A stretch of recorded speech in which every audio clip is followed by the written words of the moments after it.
And welcome everyone to another exciting episode of The Energy That Surrounds Us. I'm your host, Michael, and tonight's guest has a very unique background, and some of what she does, I am so grateful to be able to talk to her about because I have heard of it but never had anyone to talk about it with. So I'm going to stop teasing the episode now, and instead, I am going to turn it over to my awesome, amazing guest to give a little bit of her history and what she does. And so I hand it over to the one, the only amazing, multi talented Crystal Sunshine.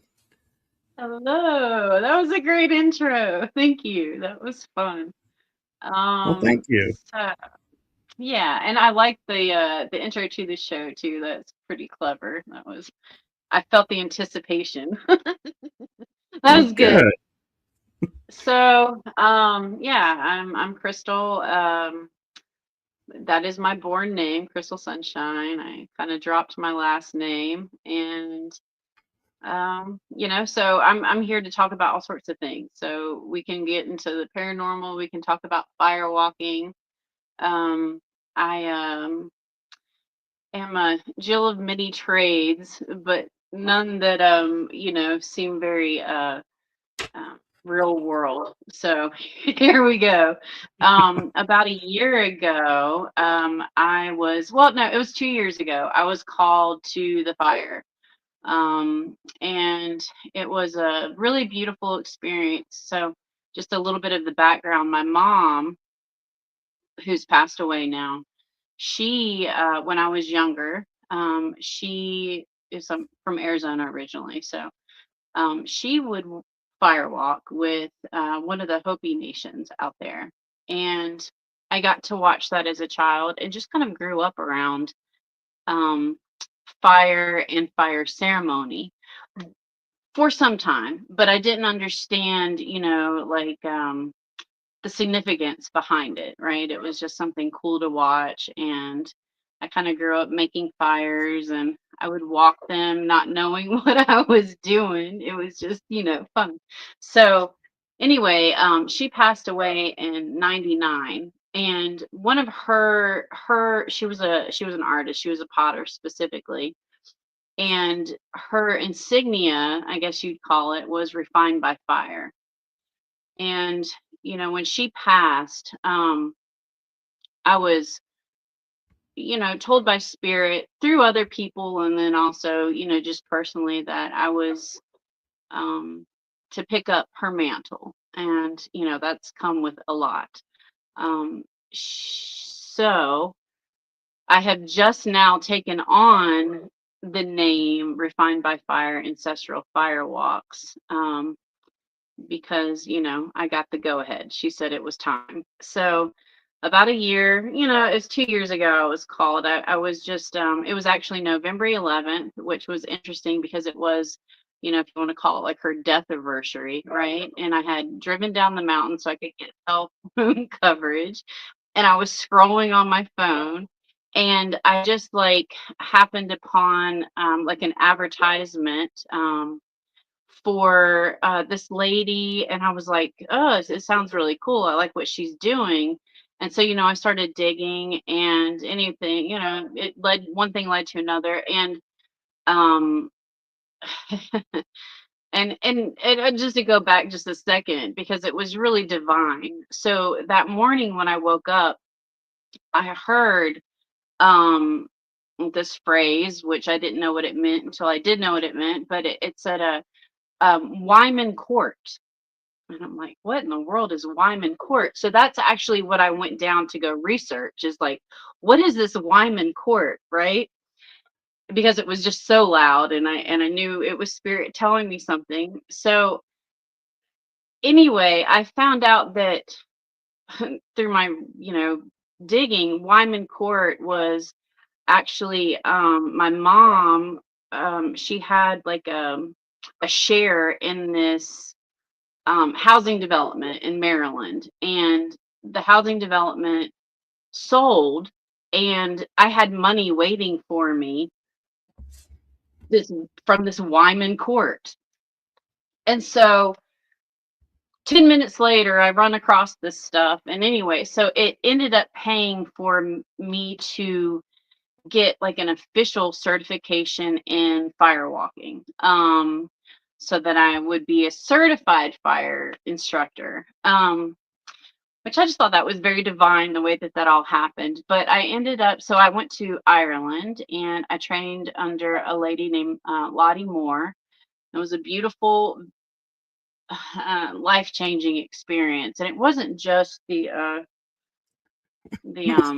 fire walking part of that. It was Ireland, was an activation for me, and a massive activation. And yeah, that's a whole nother aspect of what took place. But I got to learn like the logistics, and how to safely build a fire and safely walk it, and safely walk others through the fire, and just a more in-depth understanding of some different shamanic practices. And I'm just gonna like make a disclaimer. I really don't like labels. Okay. So the only way that I can, describe something is to give it a label so somebody else can understand that. I'm not big on the labels.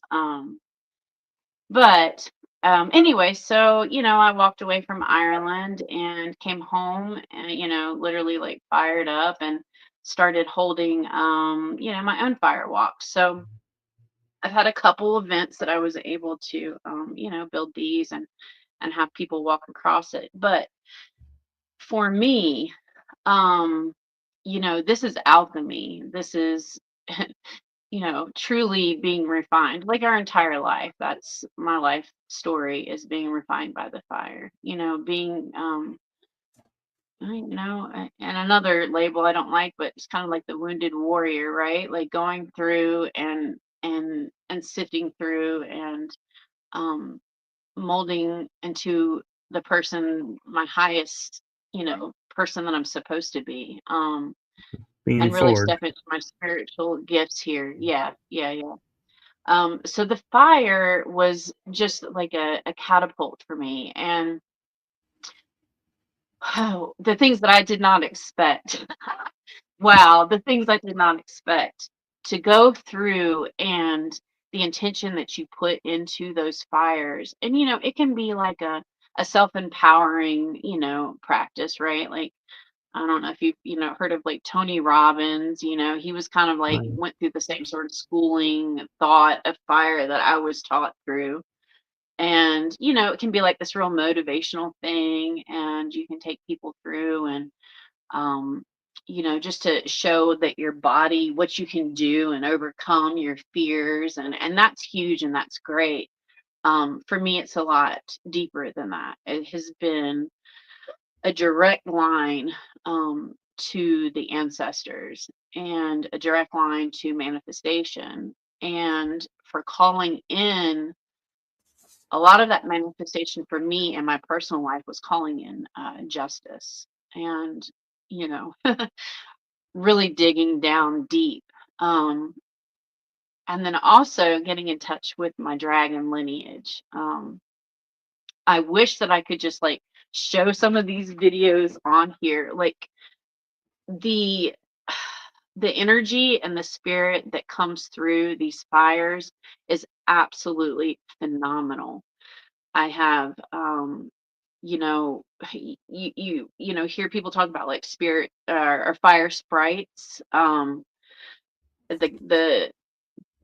The film that I've taken and the pictures that I've taken, it never ceases to amaze me what comes through the fire. And it's like, what am I actually seeing this? Like, do you people see what I'm seeing? Because it's just absolute magic. I mean, it's really fun to see, and you never really know. And I've seen some dark things come through, and then some really beautiful light things. But my favorite thing was a fire that was built actually in Ireland, as I was kind of coming into contact with these dragon energies, which I had never experienced before, and I didn't expect to experience it. and you can actually hear it. Whenever I need comfort, I play this video because I know that that's one of my protectors, and it's I don't know, it's deep and it's primordial, and kind of gives me that feel like, not too much can mess with me anymore. I got a dragon, but to walk across the fire, yeah, it's like physics, right? Because it's your body, and you are in a way, like, it's mind over matter. You are manipulating your thought in order to go cross that fire. But this is something that has been practiced, from the time that we know humanity has existed. And it's just so beautiful to me because it has been practiced in every single indigenous culture that we know about, all across the world. So it's something that I just think that the human aspect of ourselves can all really tap into and be a part of, and know that, like, you know these people have been doing it for thousands of years, and bringing in their own intention and their own magic to it. It's celebration, it's healing, it's empowerment, it's um, ceremony. And that's the way that I like to go about looking at these fires. Is it's a absolute ceremony, and even if the people that walk it um, don't quite understand it, the feedback that I've had is that it can really, it can kind of change your life. It can change you in a way that, like myself, you did not expect, and send you off into a different direction, which, I think is a good thing. Nope, I told you one of the kitties would come in. I tried. I tried. This is Benji. Um, and He's so so, cute. yeah, I guess, yeah, this is Benji. She's an old mama. Um, I don't know. So that's what the fire to me is, and I just want to bring it to whoever, I want the whole world to experience it, because if we can all get on the same page there, man, like, the things that are transmuted and that can change through that, the intention that goes into it is really powerful. Um, I have a couple that I'm gonna collaborate with in starting in January. So we have about 3 fires that are planned. My goal is to start holding them here on my property where I live. I just need to, get a little more infrastructure in and make sure that I have water ran down to the place that we can walk. But 'cause we don't want to, like, burn the forest down. But it is a safe practice as long as you are mindful, and you're not just, it takes a specific kind of wood, and you need it to be, a specific heat, and then you're going down into the coals. So you're not actually, like, walking through flames, although you can. And I have seen this done. And there's some really extreme stuff going on, which I would love to experience some of the more extreme. And hopefully I will be at the end of next year. That's kind of my plan, is to get some more training with more experienced, kind of a well-known walkers and trainers, and kind of get my master certification in that, because then I can take that certification to actually train other people to hold their own fires and walk them. I mean, and that's another thing, labels, like, right? Because we can do whatever we want to do, but in honor of the people that have come before me, I'll do it the way that they say. I'll get the certifications just so that I can be, accredited, I guess, is the thing. It sounds like But you're being mindful to the sacredness of it. Yeah, absolutely. And I think that everybody should, and that's just like our modern take on it, I mean, if I was living in a tribe or a village somewhere, obviously that would not be a thing. It would just be a part of my everyday life, but we're here in this day and time, and so just kind of things, the way it works, I guess. Right. Um, And we live in a world Yeah. where the stupid are running things, and so it's good to have Yeah. the training because somebody might do something and then like somebody's sent to the hospital and everyone's like, oh no, firewalking's got to be done Gotta go. this way Yeah. or not legal, and it's like, oh, ruined it for everybody. Exactly. Exactly. And so, like I said, you're not walking through flame, you're actually walking on coals. But, by the time that the fire has gone down to that coal bed, I mean, you could put a car engine there and it would melt it.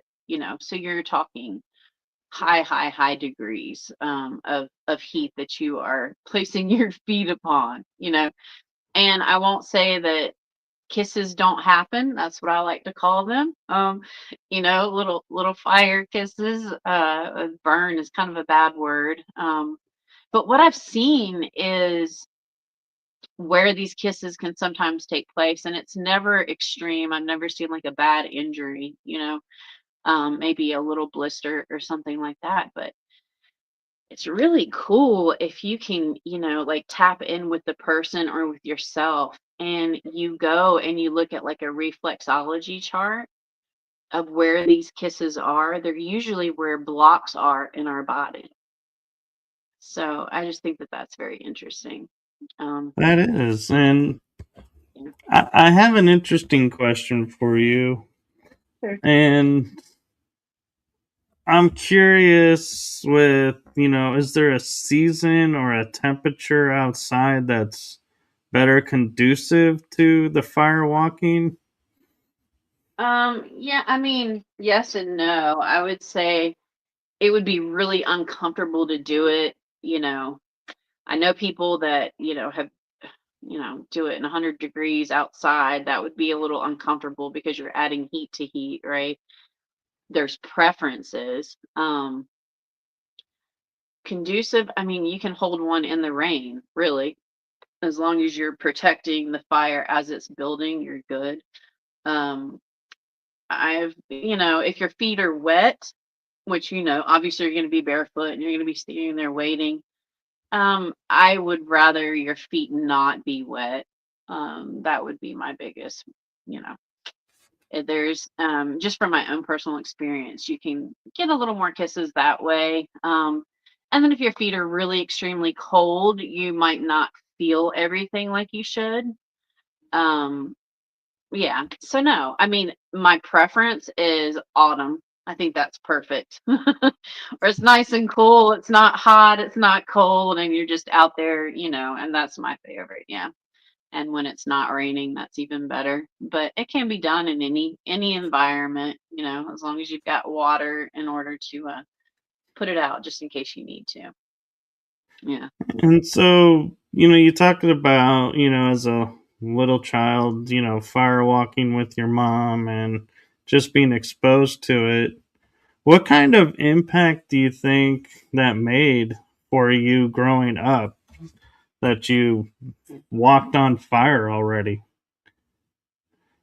I I don't know. I've never really thought about that. It was just a thing.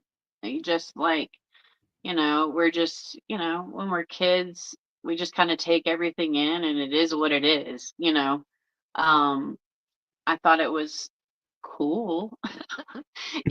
And my big thing was like I like to make the fires, and I've always been good at building fire and just always kind of had like a pyro tendency to be honest with you. I love it. But I would make my own fires and then walk in. And I used to walk in the flames because I didn't know any better. So that just shows where it's like the mind over matter, right? Like if you're not focused on the danger of it and it's I don't know, your body can do really amazing things. In that training, as an adult, what I've done now, like we did I can do like glass walking and the fun stuff like board breaking and arrow breaking where you can put the arrow on your neck and And honestly, that was the most scary thing to me to do. It took a lot of courage for me to step up and allow an arrow to be pushed into my most tender spot on my body, and and have that break. Where very well, I can't explain that, but like it really could like impale you and kill you, but it doesn't. That was very empowering, and that's something that eventually I would like to incorporate and kind of, offer to other people to experience as well. That was the most scary. But anyway, so like walking on fire and watching it as a kid, I loved the people that I was around, and it was just a small part of my childhood. But I always took it with me, and it definitely gave me the fire bug. So yeah, that's part Yeah, of and it. it's interesting, talking about being forged and everything. I used to watch the show Forged in Fire when it was on, and they would always talk about you can't be in the forge without taking the heat, and you got to be aware and respect the fire. And it's kind Oh, of funny in a way to hear, them talking about it and you're talking about it the same exact way, doing something yeah. completely different. And so it's like interesting how it's the same mindset in two Yeah. different fields. Yeah, that is really interesting. And it is about respect. I mean, so I've if you walk that bed and you don't respect that fire or the heat of that, then I would call it a burn. And I have seen that where people are just like might be cocky and they're not really, I don't know, giving the reverence because it's a living thing. It's not just fire. It's energy, it's living, it's animated, it carries energy, it's transmutating one substance into another and then to another as you go into smoke, so it has its own life, and I believe that it is, it's a life force, just like water for us is, air is, fire is a life force. So yeah, you got to step up with reverence and respect, and if you can't take the heat, definitely don't do it. Yeah, for sure.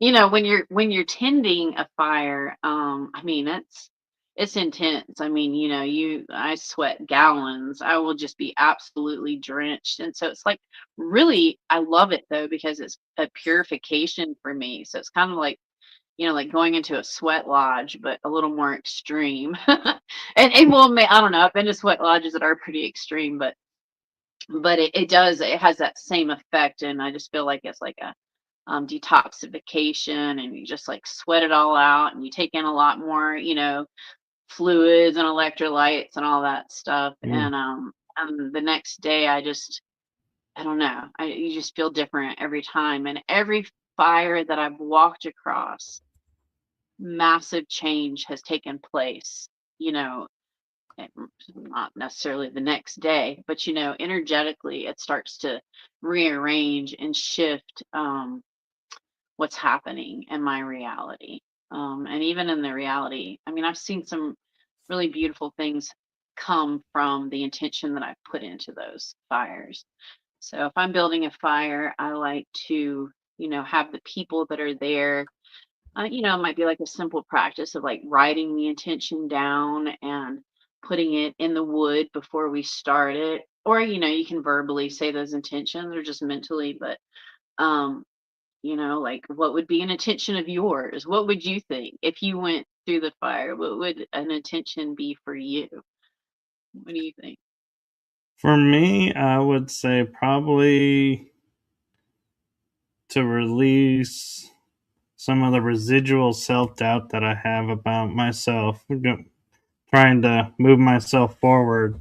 Like an example, like we were talking about before we started, where it's like I feel like, oh yeah, I'm not the right person for this, and it come to me later, and then I'll be like, okay, now I'm ready. Now I can do it. It's like, yeah, some of the things, I've missed out on because I didn't take and do them right away, and others, they come around again. But sometimes it would be nice to not put yourself down and say, hey, nope, I'm not the person you need, when obviously you are, because they're asking you. That's right. Yeah, and that's a beautiful intention. And I would be very hard pressed to say that you would not see that come to fruition if that was your true intention. You went through the flame. It does bring out different aspects of yourself, and it does build your self confidence. And um, yeah, I think for some people, and maybe for everybody, going into it with the right mindset, it can be like life changing. And the thing is, too, is like the fire itself matches your energy. So I don't know if you've ever seen, like, I haven't seen it in person, but I've watched videos and it's mind blowing where people in a village and they have these fires that they create, and just based on the intention and the chants and things like that that they do around the fire, I mean, you can make that fire, spin and turn, and create like little fire vortexes and stuff, and it'll match that energy. So it's like you can go into it very quiet and with reverence. But what I find is that it's really good to get your energy up really high. And just kind of like get yourself pumped up. Sometimes I just like jump around and, like get my body moving, and because I'm pretty chill most of the time. So it's like, okay, I got to get this up, I got to get my energy up to match those flames, and so that we can meet each other on the same level, if that makes sense. It does, and I'm feeling in the back of my head like I'm hearing the voice of. I'm sure you've been asked this a dozen times, but it's like I'm hearing. Ask this for the people who are watching the show because they're not here right now, and that is it better to walk fast or slow across the fire? And can you actually dance across the fire? Oh yes. Oh yes.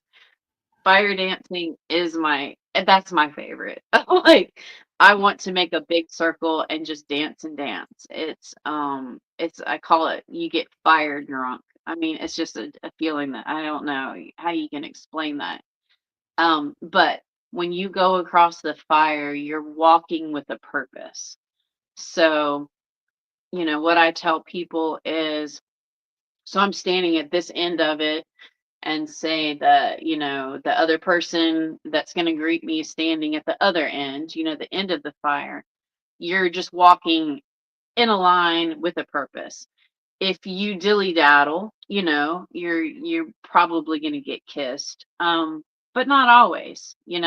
Some people walk slow and they're just fine, and some people run and they get kissed. So that's where I mean, like, you gotta match the energy of the fire. I mean, that's the best way to do it. You can still get through it and be okay if you don't, because not everybody's gonna understand that, But that's like my role as, um, the fire keeper or the fire tender. There is to understand energetically what that fire is trying to say, and then help the people, get them prepared for it. So I've had very somber walks, and those have been more personal for me, specifically. But yeah, it's I just say walk with a purpose. Like, you're on a trajectory, you're going somewhere. Um, So and I have an running, interest. yeah, Yeah, yeah. yeah. Go ahead. No, that's it. Running, I've seen people get kissed more running. So yeah. Okay. You mentioned your energy being high to walk on the fire. Mhm. So if somebody would say just lost someone and's in a sad place and is like, I want to do something to push myself out of my comfort zone and do this, would fire walking be possible, or would you say, hey, I don't think this is the right space for you because your energy is not there? No, I think the exact opposite. And that again is what I mean about the people that are attending the fire. What are their intentions and what energy are they holding? Because we're creating a container, right, for the other people there. Um, and like I'll just say, like for example, a walk that I did here in Western North Carolina last year was it last year? It might have been this year. I'm sorry. The things are slipping, but um, the we lost a lot of people and a lot of things here in Western North Carolina after Helene, after the storms, and a lot of people were very, very directly impacted, and a lot of life was gone, which I mean, I'll kind of get into it a little bit. The news did not report that accurately, and the numbers of people that went missing and that have never been found are not reported accurately. And anyway, so I held a fire in one of the hard impacted areas. And, my intention for that was to bring healing and to release the grief, right? And I don't know, I probably had like 50 people walk it, maybe somewhere around there. And it was beautiful. And I just saw like, you know, I mean, some people just wept, and that was perfect. That was exactly what that fire called for. And it was in an effort to transmutate the energy there, to help, in some way people just to move forward. And that was directly related to grief. So, yeah, I don't think that there is of any bad scenario other than to show off or to be cocky, you know. Yeah.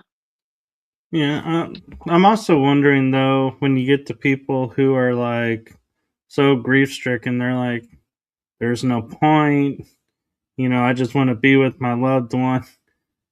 If they were to step on the fire and then you notice they're not moving, they're just staying there, would you go and get them off the fire or would you let them process? No, I would move them along for sure. And that might be just by like talking them through it, but I don't think that unless, I mean, somebody was like trying to deliberately self-harm, that would be even in your body's ability to allow you to do, because your survival instinct kicks in and it tells you to move. you know and so like one of my disclaimers, and I do have people like sign, you know what am I trying to say, um The legal disclaimer. disclaimer. Yeah, yeah.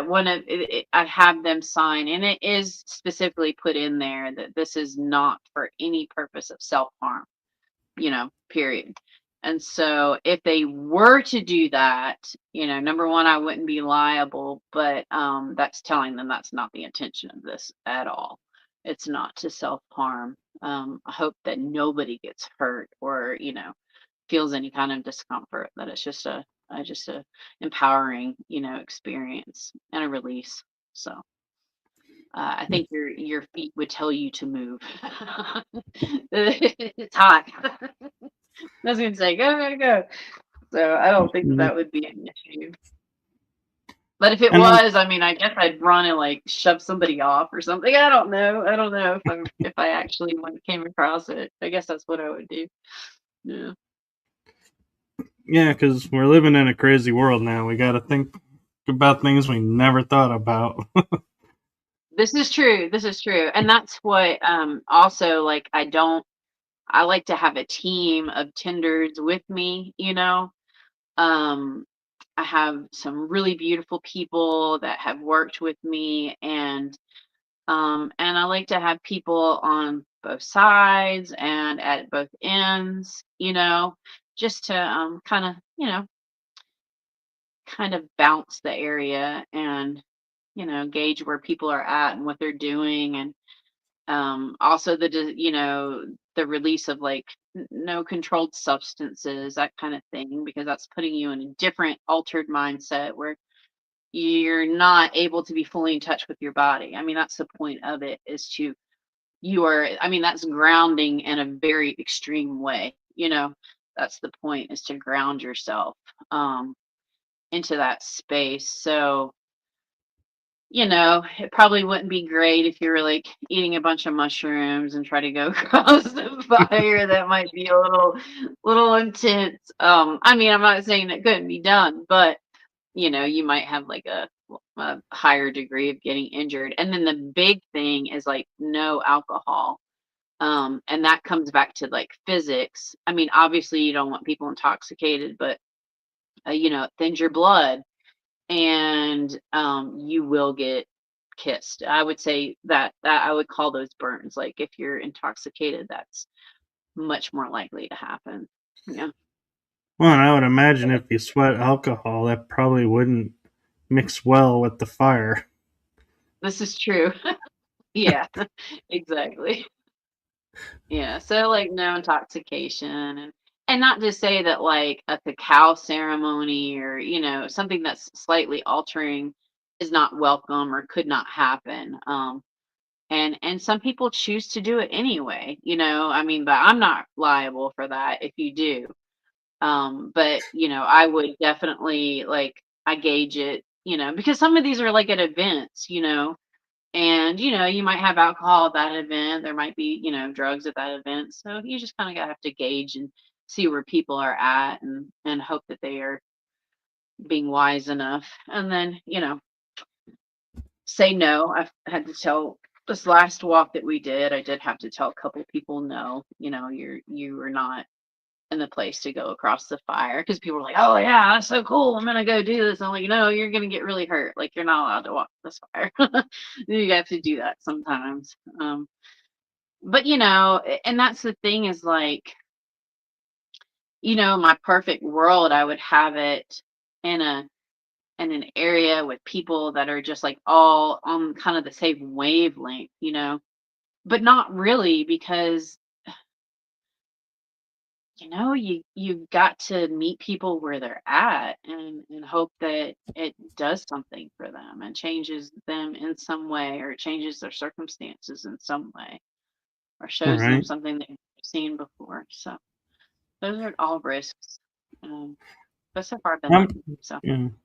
And I'm kind of curious with, because this is ritual, what do you do with the ashes? so ashes, what I do like to encourage people is, after the fire has died and everything is done, if they would like to take ashes home with them, to do so. And it's really depending on like where you have it, because you have your ritual there. Um, but what do the people that own the land want to do with the ashes? Um, I personally have saved a little bit of ashes from every fire that I've tended or walked myself. Just in you know little pinches here and there. um, I feel like it could be very honored, and I don't know. I like to take a little bit of that ash from the previous fire and put it into the next fire, personally, to carry over the energy from each fire. Like you have like sacred fires and these ancestral fires that are supposedly never to go out. You have temples where people just keep these fires going for hundreds and hundreds of years. Um, and that's just to keep that energy going. So, yeah, ceremonially for myself, and this is just like where we're forging our own way, we're figuring out what works for us or for me. I like to take those ashes and carry it to each fire if I can. Oh, that's really cool. And I want to thank you and backtrack a second, because we talked about tending the fire, needing the water. Because when I did sweats and tended fire, you don't realize because you're so acclimated to the heat after a while that you're actually sweating. You don't feel it. And so it is very important to hydrate doing that because you don't realize it. Yeah. Yeah, it is. And I mean, I personally like what brings me back to the awareness of that, wow, I'm like sweating gallons, is if my eyes aren't protected, it's just like, it burns, and you can't see. So, um, wearing like a little hat's cool, but I always forget to wear a hat. So that's never a thing. So that's my reminder. It's like, oh, okay, I'm like drinking my sweat right now. I need to go drink something. But it's so important. Yes, stay hydrated. Stay hydrated. And people that are tending, I mean, that's what's really important. If you're just walking, you're fine, but building that fire and each fire that I go in to build, um, you know, I listen to spirit. How am I going to build it? What shape am I putting this in? How many logs am I using? And it's really beautiful how it happens. Like, so it's never like a complete planned thing until I get to that spot and I see it and I'm like, okay, this is what we're going to do. And but still it's not planned, but it's planned, right? So this one that we did, it was really cool. It ended up being um, three separate fires that were then put into a very long coal bed. And just the way that it ended up was that it ended up being 33 feet long, right? And each fire had 333 logs on it. And so it was just really neat, but we didn't know how long it was going to be, right? But that's just what it ended up. And I thought that was really neat. So it's like, kind of fun to play with some of the sacred numbers and shapes and things like that. And you can get really creative. And like I had the like privilege of going and helping to tend a fire with Kevin Axtell, which is kind of a big deal in the fire world. And he was doing a master training for a guy named Dennis Warlock, which I'm also going to be collaborating in January with. And we built a fire temple. Now, who taught the fire temple? And I'm going to butcher his name. All I know, the only part that I can say is Tar because he's Hungarian. So I'm so sorry. Like I wish that I could pronounce his name. I don't know the correct pronunciation, but that is who I'm hoping to go and do training under in at the end of next year. And he goes into very deep Hungarian shamanic practices. And oh, I just thought it was so magical. But anyway, so this was his fire design, and it was an actual temple where, we created well, not walls, but, post of walls and created like a ceiling to it. And so it was only three of us and it was a fantastic. So we danced in the while it was burning and the flames were everywhere and like coming down, and it was, I don't know, that was the coolest one that I've ever done. And that one for me moved some mountains and really set some things in a trajectory, which you ask spirit for things and just say that, I want to break through and somewhere in my life. Be careful because you don't really know what that's going to look like. So always ask for grace and ease. I'm Exactly. learning. I'm learning. It's like, oh man, I asked for that, but I didn't know that's the way it was going to come about. But Hmm. nevertheless, you get to the same destination, I guess. But that one was really, really, that was like, I can't wait to do that one again. That was magical. And I just It felt really sounds like it. privileged. Yeah, to be able to learn, how to do that in a safe way, but then also like be a part of it. And I would have never imagined that you could do that, you know, build a temple and get to dance in it. And that was, yeah, that's been my very favorite, like hands down the best experience that I've had with the fire. And that was just with the very, very small group of people. It was just three of, or no, I'm sorry, it was four of us total. And or yeah, no, now I think two more people showed up. But either way, three of us built it basically.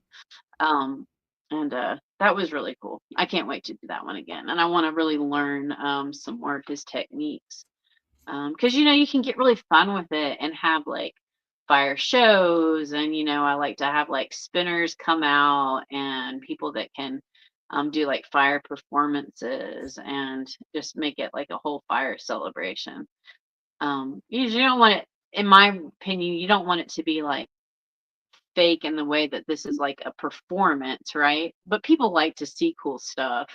And so I like to, you know, find people that can collaborate and put together some really fun things. And so that's Yeah. kind of what we're doing with these next walks is we're collaborating, and we're going to have spinners and, just pyracants and do some fun stuff like that. I'm looking forward to it. I'm just like picturing you walking across the fire with those batons on fire, spinning, Yeah. Yeah. twirling. Yeah. Yeah. I'm not that talented, but some people are.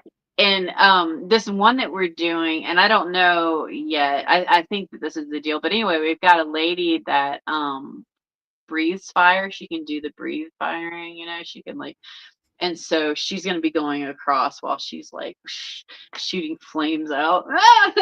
It's gonna be epic. I can't wait to see that. Um, I would love to learn koi and do that kind of thing. But like it's kind of one of those things, like a million other things that I want to learn how to do. So maybe I will, maybe I won't. We'll see. But it's Yeah. fun to see other people do it for sure. And I have an interesting question for you because I'm of the mindset and been taught from the old ways anything that happens in life, the remedy is close by in nature. There's nothing we can't cure through nature. So, are there any flowers or plants that you like to have around or keep on stock that you can either put on the fire for fragrance and like aromatherapy, like they do in Mm, sweat lodges, or that- that's a like you're great. saying, if someone gets kissed, that you can put this on and it'll help it heal faster.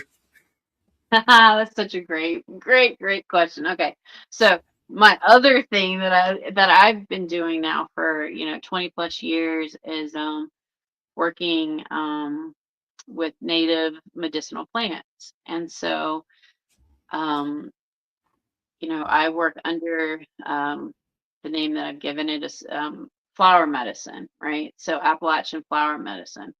And so, yes, there are things. And um, I love to build a beautiful fire. Um, and so, there whatever intention you're wanting, I mean, if the goldenrod is growing, and yes, let's put goldenrod on it, like let's make it look beautiful and honor it, and what's going to bring like good spirit to that, to that fire. And yeah, you can do, you can put tobacco, sage, cedar is a beautiful, and it crackles and it smells delicious. um there's all sorts of things now. As far as remedies, if you do get kissed, I'm going to put a plug in here for myself because I make this amazing, amazing salve, and I mean, I wish that this was in every single person's household because I know what it can do, and the healing that it brings. And it's I call it heal all salve, right? So it's a mixture of a bunch of different medicinals that I hand forage here in Western North Carolina and put together. And it has healed every single kiss that I've ever seen. And in that is, a plethora of different herbs. but one is called Heal All, right? Which its name implies, right? So it's going to take that heat out and bring it down. And I put mullein and I put jewelweed and plantain takes the sting out. So yeah, there's a lot of different things that you could use. But I always keep that readily available for anybody to use if they need it. It's the Heal All stuff because it just like it's amazing for burns, so kisses, whatever. But anyway, yeah, it's good stuff. Yeah, there's things that you could use. Some people, their go-to might be aloe. I mean, I don't know, but I work with what's native and natural to me. So, and the plants that have spoken to me and taught me how to use them and what to use, and so that's what I do. Yeah. Yeah, so I'm kind of curious too, as you're talking about the connection to the past and everything. And I know we're like 8 minutes to the hour.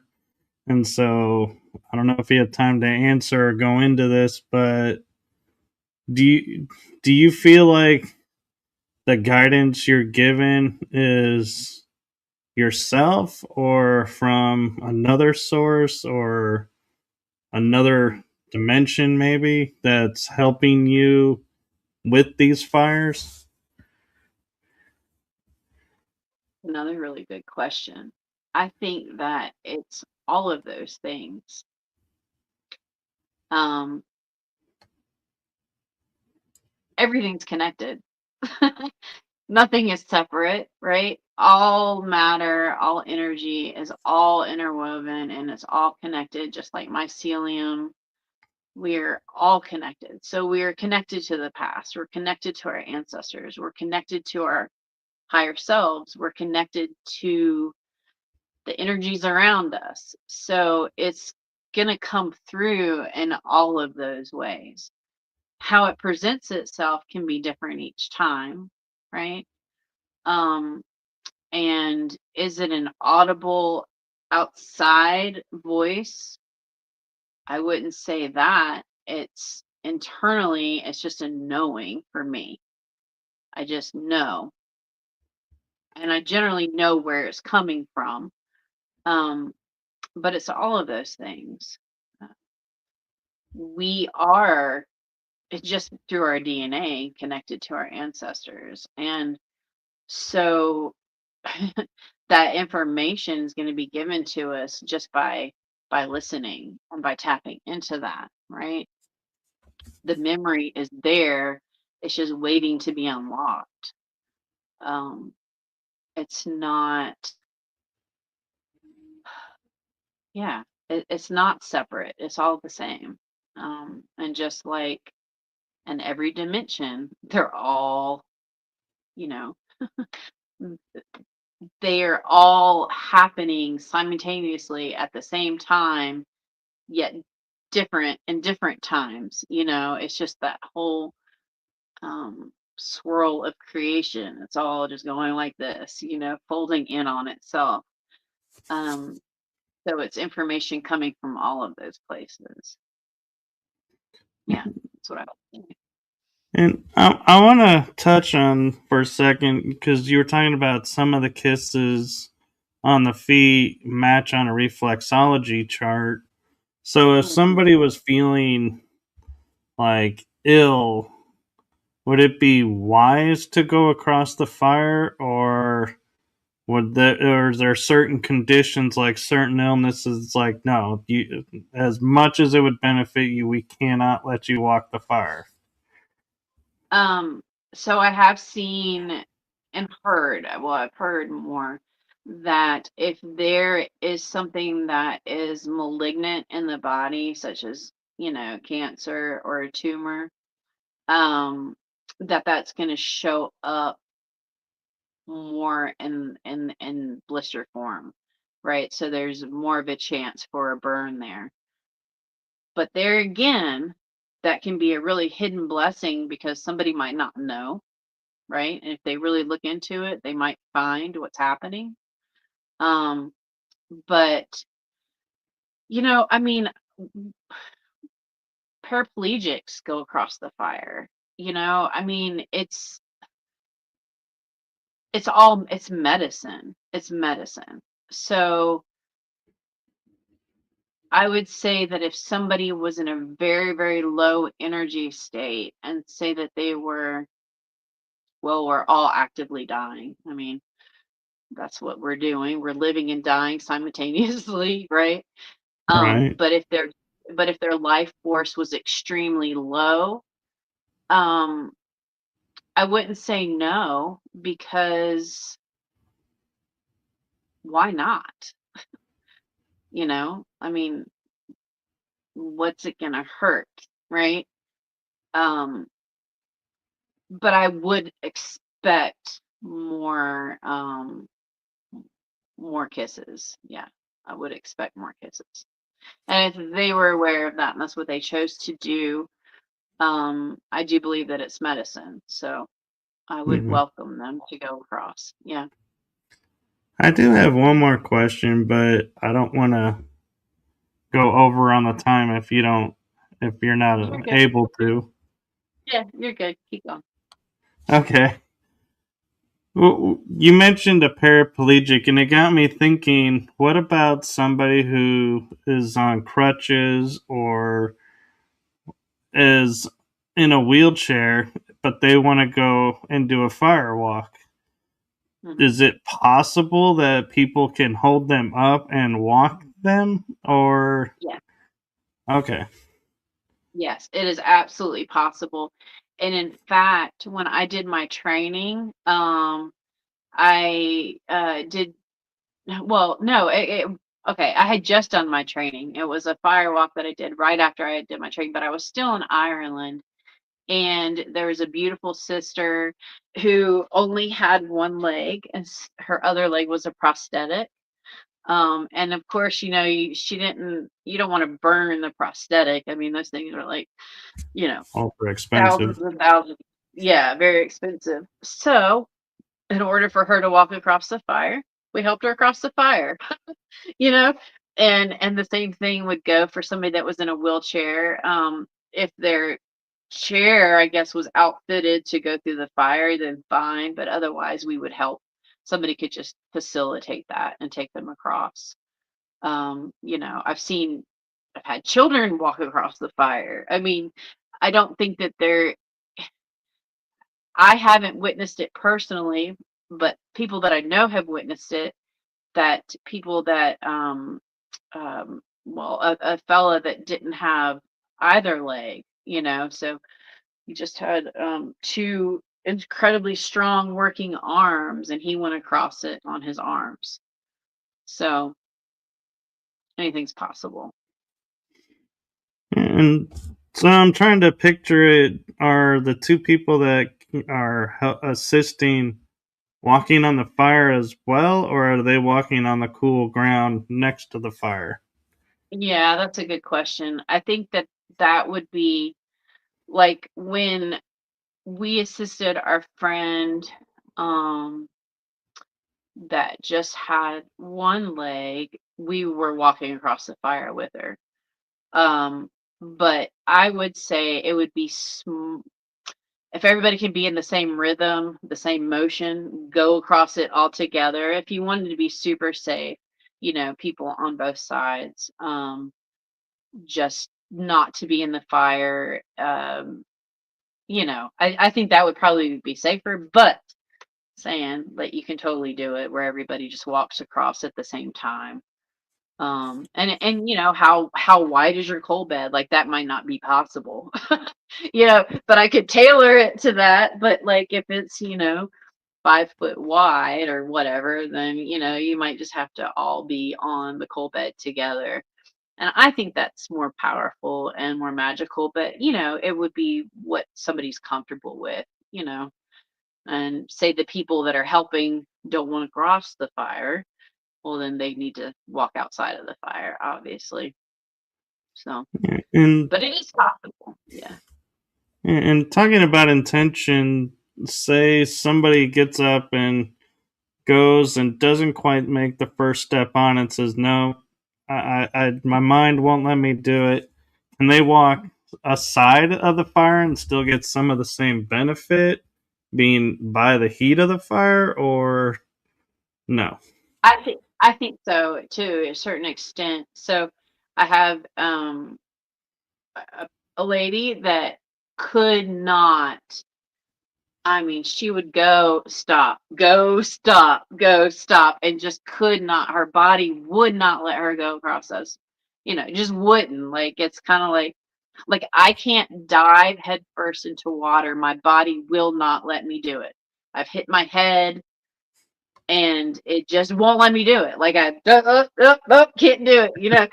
So it was kind of like that. Like she just couldn't do it. And she still got enormous benefit out of it because, like, it's if your intention's there and you really your heart and she really wanted to do it. Poor thing, I felt so bad for her because she just couldn't, but she really wanted to, and she did end up just being near the fire, walking the fire. And I mean, again, everything is connected, right? Right.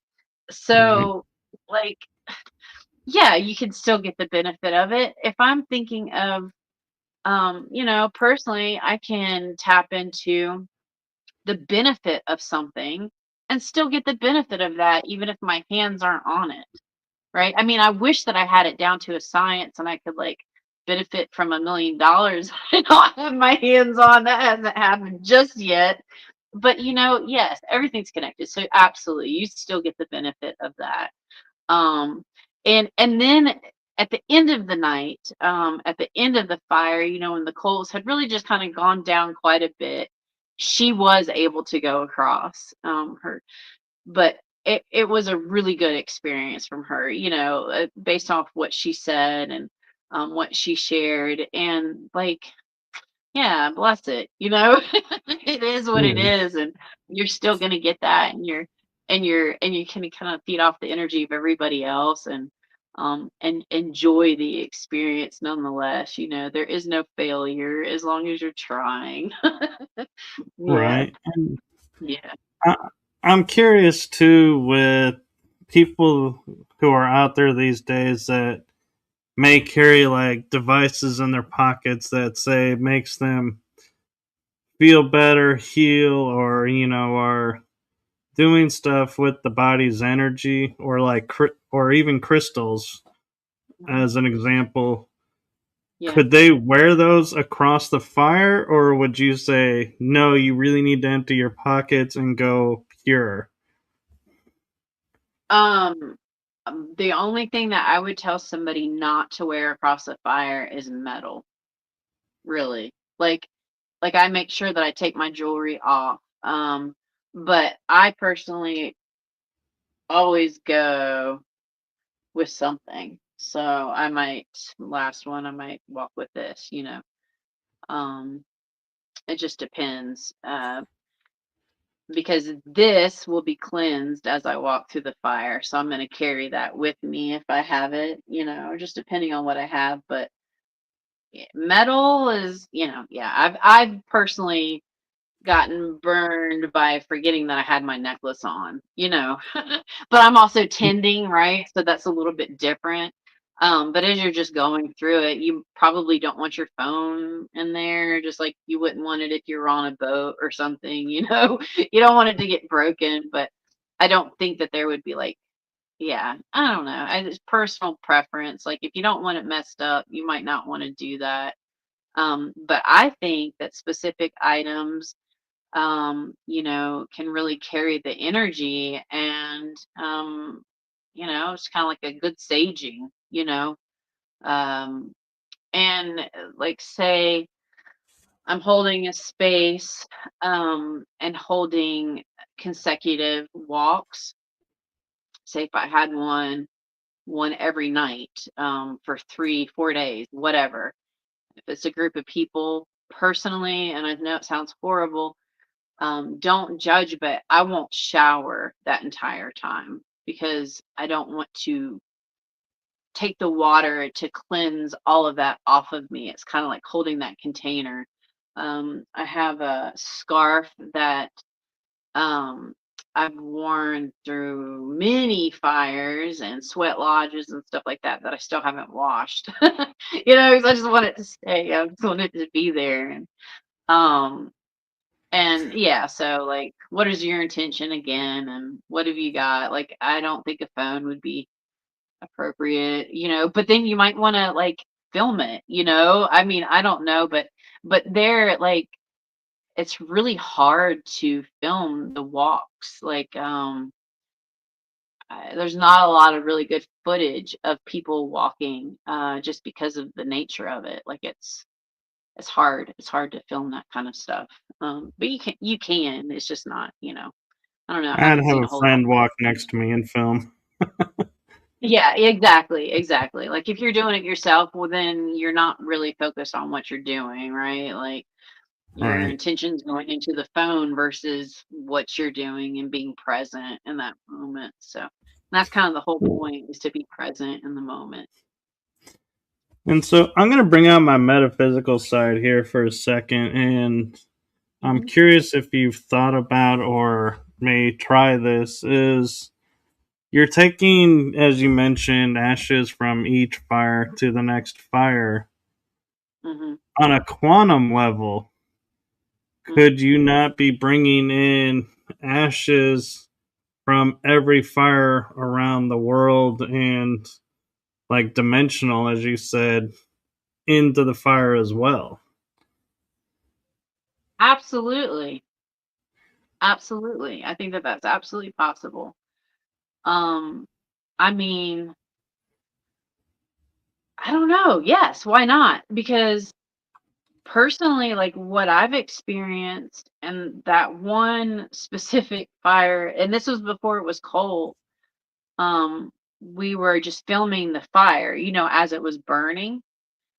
And what came through, you know, and I've had like an expert break down the audio, like, because I'm like, what is this? And please, like, did I do something? Because I also wanted to like prove it to myself and then disprove it and all those things. And it was something outside of that fire that was making the noise, that was not there as far as our physical eyes could see, but the energy was there and it was breathing through that fire and it called in. I mean, you know, I didn't see it with my eyes, could feel it, and then I heard it. And this was upon playback, was a dragon. I mean, hands down, it was just a purring dragon that just breathed over the fire, you know. So, and that was done on very sacred land, right? That had many fires burnt there with many coals from many fires that were put into that fire. So maybe that had something to do with it. You know, I don't know. But yeah, I think so. Absolutely. Why not? Yeah. And so, my next question, kind of maybe a teaser question, is you mentioned in your bio working on Appalachian Flower Medicine Oracle deck. Is Hmm. there any progress on that in the book going with it, or any announcement you can make about that? Oh, I wish that there was like, yes, this is when it's going to be there. But yeah, there is progress, as in I have created each card and I have the book created. Now I just need, I mean, I'm creative, right? And I have some ideas for like the images of the cards, but I really want it to be original and I don't, you know, so I've thought of like kind of like doing like a shadow screening of each of these plants, but I want to hand pick each of the plants and do image from each one of the actual plant that I've handpicked. Um, so once I get the art done and then actually get it printed, right? And it might just be my very own personal deck. But I think that is a really beautiful, beautiful concept, beautiful deck, and I have, you know, I have too many cards right now, so it's like bringing it down to which number am I going to have in this deck. I think I'm going to end up going with like 22, but you know, capturing each of the plants that I have personally worked with and that have personally taught me and given me information and what energy that they bring, and then translating that. And then, I went a little bit deeper into like looking at what plant aligns with solar energy or with lunar energy, and and what season is this plant in its most potent form, right? So like if it's a pine, right, that's working off of solar, but then it's also in its most potent form in the winter time, the energy that it brings to that. So it's multi-layered, as I think all good oracle decks should be. But it's all come from personal experience and what I've learned from that specific spirit from that plant, Yeah. and how it relates to us and the energy that it brings and the wisdom that they bring. Yeah. I So wonder if coming you soon. have you thought about also tying in the celestial aspect? Like, there's Yeah. because I know some plants react to like moon cycles, and certain stars in certain areas will affect it. And then Yes, and what also, planet, yeah, what right, planet do they correlate to? I have, and I've played with that, and I do have like some that I have that with, but I haven't been able to make it all the way across the board, other than going intuitively into that specifically outside of like researching it, because not every single plant has been researched and not every single plant has been like assigned. You know what I'm saying? So I do. intuitively, what do I think? Yeah. So that's I have, and I do have that as a part of the book. So And is what it about a scientifically fire backed? walking deck? What's that? I said, what about a fire walking deck? That's a really cool idea. I've not, and I don't know how that would translate. Like, I don't know how that would translate. It would That be, I would that go could back to actually the wood. be that could be tarot over oracle. Yeah, it probably would. It would be more in the Tro area. Cause like for me too, like to go back to the fire. Oh my gosh, the wood is so important. So important. That is the foundation of the fire, right? So like what energy that specific wood brings into it. And sometimes just out of necessity, you might have to use a different wood or specific, but so far, the intention that I put into it, that's exactly what's happened. One of the last fires I did was all with cherry wood, and oh, it was absolutely magnificent. Like, so I think that the more sacred the wood is, which all wood is sacred, the more power that would go into that fire. Yeah, I don't know. I would have to really think on that one though. That would be interesting. I do like that. But I'm also like loosely, and I have put quite a few of these cards together, but called Bone and Root. And that is coming into the different animals that I've met, and I call them the root creatures. So some of the energies that live out here with us, and kind of the underbelly, right? Like, so we're going to be talking about centipedes and um yeah, the different things that maybe not be as savory to everybody, but they still have lessons for us, and come in such beautiful forms. And so that's one that I'm also working on. But the Appalachian flower, she's closer to being completed. Very Yeah, cool. yeah.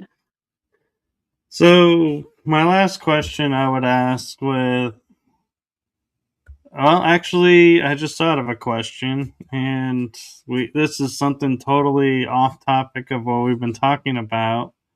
Is because I have your bio up here on the side, like on a teleprompter sort Okay. of screen, so I could reference it if I had a question from it. And I realized I haven't asked you about being a soul referral guide, and I'm like, how have I not asked that yet?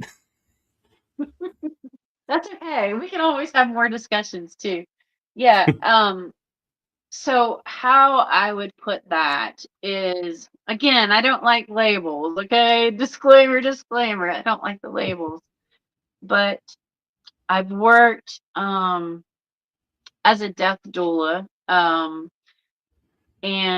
an end of life specialist, however you want to say it. Helping people through transitions from one plane of existence to another, and in that, a lot has led up to that. I mean, it's my whole life, so it's helping these souls not get stuck here and not be recycled again. And that's come in many shapes and many forms and very individual to the person or the energies that I encounter. Um, the most profound, and this is a whole thing, the most profound, I don't know if I'd say profound, most intense experience um, was actually helping a bunch of children out of the mouth of a or the belly of a beast. And these energies find me sometimes and they call to be moved to different places. And sometimes that is by actually transmutating that within myself, um, or an outside energy. And I know that sounds very vague, but it is complex and it's really hard to articulate what that looks like, other than going into like the real physical of it. But if I'm working with a person who is going through their life transition into what we call death here, right? How can I help them out of this reincarnation loop? How can I help them not be lost here on this plane anymore and go to back to source? I mean, everybody's got a choice, and if that's what they choose, then it's a matter of working with them to sort out all the things that they need to sort out, and it does come down to spiritual warfare a lot of times for me, and it can be really, really intense. And I've encountered it where the person didn't know that it was happening, and then I've encountered it where the person was aware that it was happening. um and my mom was my greatest teacher there, because just going through the experience of when she was going through her life transition and her fear, because she saw a lot, she knew a lot, and was to be stuck here. And I'd be like, damned if that's going to happen to anybody else. Not on my watch if I can help it. So, and I know that, and I truly, truly believe this with every inch of me. Like, this is my last reincarnation here. I'm done being recycled. And if anybody doesn't want to come back, or they don't want to be recycled into a lower vibrational plane, then let's do it. We can do it. They can do it. Yeah. Very cool. And so the last question I have for you is simply, I say simply, it may not be simple to you. It's if somebody is coming from a place of fear and wanting to do this, but their fear is getting the better of them, what advice would you give them? Mhm. What is it that you fear? Let's look at that. And what would be the opposite of that fear? And that's what you want to do. And that's what you want to focus on. So if it's a fear of being burned, what's the opposite of not being burned?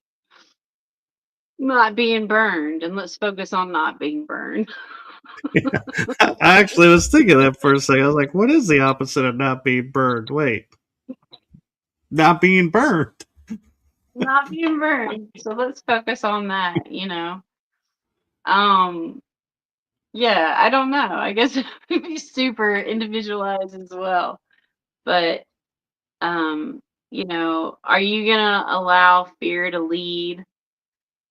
And that's the whole point of it, is to not allow that fear to lead and just have trust that your body will tell you what to do. Your body is going to provide the space for you to do what you need to do. And as far as I know, nobody's died walking the fire. Um, and nobody's been severely, severely injured. And if you do get kissed, it's gonna heal. So that's Very kind of cool. like, we're gonna take risks, right? Well, thank you for that. And we have a few minutes left, and so I want to give you that space to promote your work and how people can find you. Oh Lord. Okay. I don't know if I was prepared. Okay. So where can you find me? You can find me on social media. I'm pretty active on Facebook. That's one of my favorites. I'm a little older, and so that was my jam back in the day. Kind of stuck with it, but that would be Crystal Sunshine Hensley. You can find me on Instagram, and that's Flower Medicine. Um, you can, email. I do have the website domain.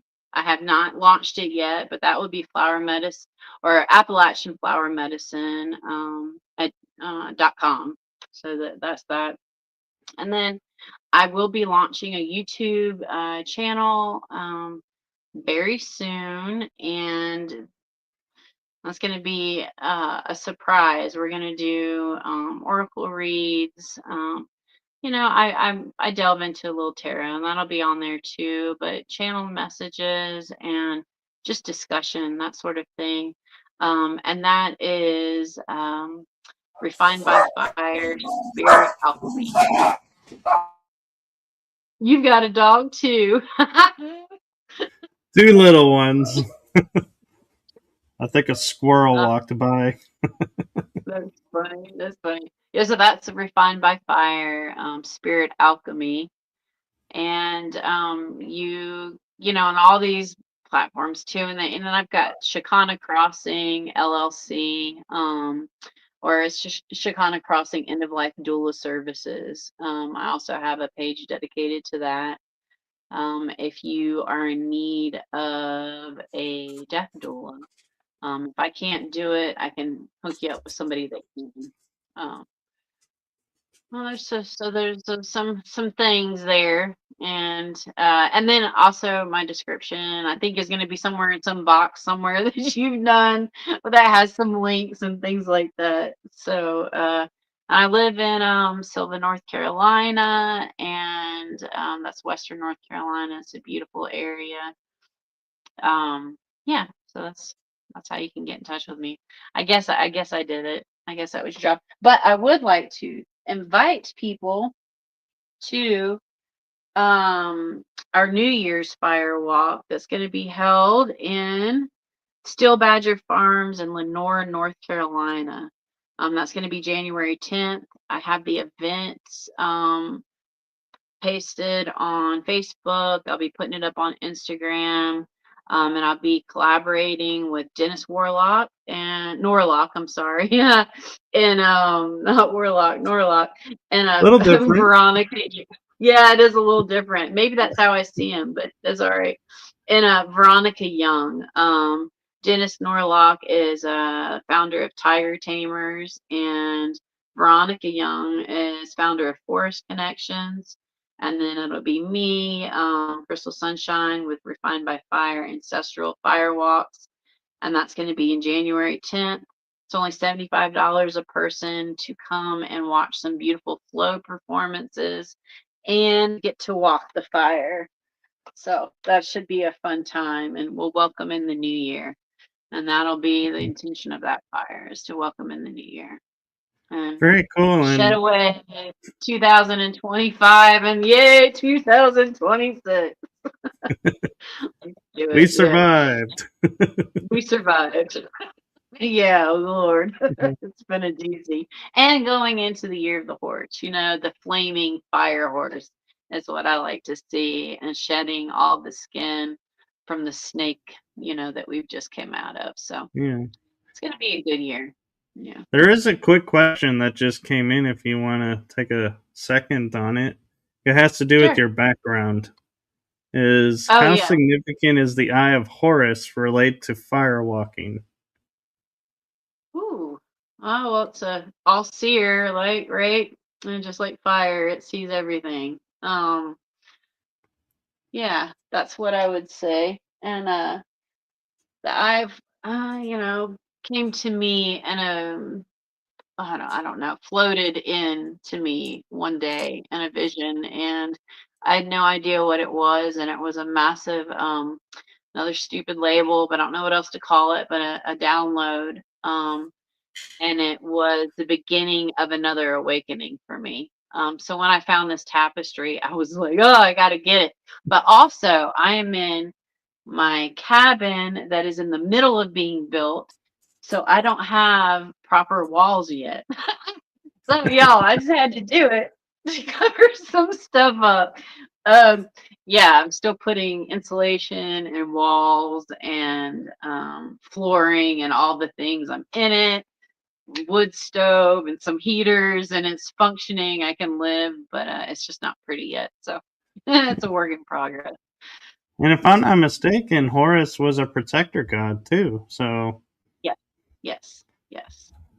Yeah. And it's the all-seeing eye. I mean, fire. Golly, how much has fire seen? And every oh yeah. home, that is ever heated, and every food that is ever cooked, and it's the substance of life. That's what it is. So Yeah. Well, thank you for coming on and thank you for trusting me to be a guest on my show. yeah, thank you. You're And welcome. Thank you for having me. hopefully we'll get you back on to do a few more episodes. That would be great. I've got lots of things, lots of stories that we could talk about, getting into some paranormal stuff too. That would be fun. Uh, So keep an eye out. Next season, season 4, you might be seeing her popping up. That'd be So, great. well, one last thing before I let you go and we go for the night. I just want to say to you, my heart and the heart of my shows, to you, thank you for what you're doing for humanity. Thank you for that. Thank you. Thank you for that. And like so much gratitude just back to it. There is no you're welcome. I am only doing what spirit tells me to do.